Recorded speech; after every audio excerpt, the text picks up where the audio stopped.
সকালে টিফিনে কি পাঠাবো চিন্তায় চিন্তায় পাগল হয়ে যেত।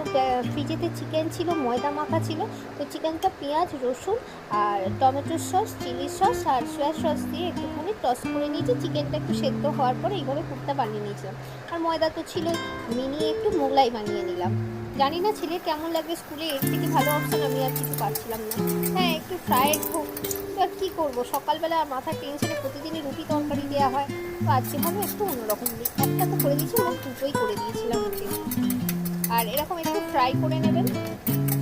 আর আমার ডিম দেওয়ার ইচ্ছে ছিল, বাট ডিমটা সকালবেলায় আর আমার মাথায় ছিল না বলে দিতে পারিনি। এইভাবে তোমরাও একটু বানিয়ে দেখো, বাচ্চাদের কিন্তু ভালোই লাগবে।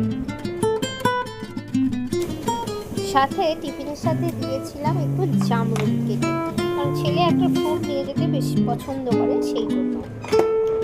ছেলের কাছে জেনে নিয়ে রিভিউটা কেমন ছিল স্কুলে আসার পর। কি করছিস? আজ ক্লাসেগুলো জামা ছাড়িস নি এখনো? এসিটা চালিয়েছিস? বলছে আজকে টিফিনটা কেমন লাগলো রে? সুন্দর হয়েছে, আমি পুরোটা শেষ করেছি। ওটা মোগলাই ছিল, ছোট মোগলাই, মিনি মোগলাই। মোগলাই।